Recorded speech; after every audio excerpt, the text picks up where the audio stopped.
All right, welcome, Commander. Let's get you briefed for your mission to conquer the planet Arcadia. You're going to want to listen up because the fate of the entire sector is on the line. We are dropping you straight into the action with the basic training scenario from Risk Halo Wars. And trust me, this is no drill. It's time to get to know the battlefield. All right, first things first. Any great commander knows you've got to know your enemy, but you also have to know your own forces, right? On Arcadia, you're going to have three very different factions fighting for control. So first up, you could lead the UNSC, humanity's best and bravest. You'll get to command some absolutely iconic units, like the legendary Spartan Hero and the powerhouse Scorpion tank. Or, hey, maybe you want to wield the awesome might of the Covenant. You can unleash those deadly wraiths on your enemies, with the super powerful Arbiter leading the charge. And then there's the third option. For those of you who kind of just want to watch the galaxy burn, you can unleash the Parasitic Flood. Your goal? It's pretty simple, really. Just completely overwhelm your enemies with massive swarms of infection forms and the terrifying Juggernaut. Okay, now you really got to listen up here because this is probably the most important part of the briefing. Your goal is not total world domination like you might be used to in classic Risk. No, this is all about a strategic race to finish specific military objectives. They're called achievements. And you have to do all that while still protecting your own base. All right, so before any shots are fired, we've got to get our troops on the ground. Let's walk through how to set up the board for Arcadia. Setting up the game is super easy. It's just a simple four-step process. Just grab your rulebook, find the chart that matches how many people are playing, follow that, and boom, you'll be ready to go in just a few minutes. And here we go. This is a perfect look at what a three-player game looks like right at the start. You can see exactly how the UNSC, the Flood, and the Covenant are all spread out across Arcadia. And don't worry, your manual has guides for 4 and 5 players too, so you're covered no matter what. Okay, so you're deployed on the ground. Now it's time to go over the rules of engagement. Let's break down exactly what you'll be doing each turn.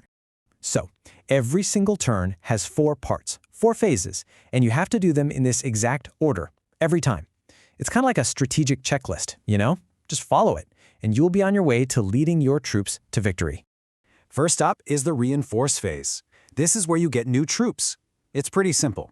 You count up your territories and colonies and divide by 3.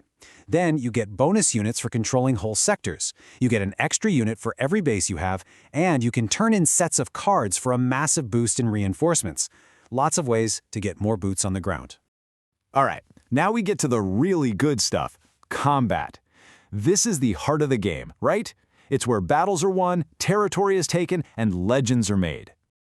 So, how does attacking work? Well, it's a pretty clear sequence. First, you pick an enemy territory right next to one of yours to attack. Then you decide how many units to send into the fight, 1, 2, or 3.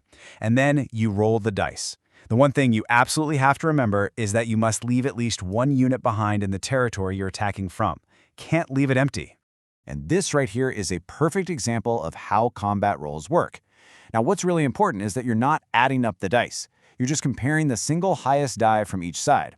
So in this case, red's highest die is a 6, and blue's is a 5. 6 beats 5, so blue loses 1 unit. See? Simple as that. So what's the key difference here? It all comes down to the number of dice. The attacker can bring the heat rolling up to 3 dice, 1 for each unit they're attacking with. The defender, on the other hand, can roll a maximum of 2 dice. This gives them a pretty decent fighting chance, even if they're outnumbered. Okay, so you've been fighting battles, you're taking over territory, things are looking good. But how do you actually win the game? How do you secure that ultimate victory for your side? Okay, let's bring it all home. Remember what I said earlier? This is not about wiping everyone off the board. It's a race. The very second you complete your required number of achievements and you still have control of your own home base, you win. That's it. You just declare victory and the game is over. Mission accomplished. So what are these achievements? Well, here are a few examples of the objectives you'll be fighting for. Some are about controlling whole sectors of the map, like Mule or Ire. Others are, truly legendary things, like taking over 10 territories in just 1 turn. That's a huge move. And as soon as you meet the conditions for one, you can claim it in that 3rd phase of your turn. And that brings us to the last part of your turn. After all the fighting and achievement claiming is done, you get to fortify. This is super useful. It lets you move a big group of units from one of your territories to another one right next to it, just to strengthen your front lines.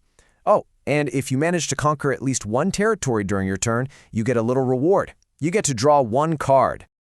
And that's your briefing. The rules of engagement are clear, your forces are ready to go, and the fate of Arcadia is officially in your hands. So the only question left is, which faction are you going to lead to victory? Good luck out there, Commander.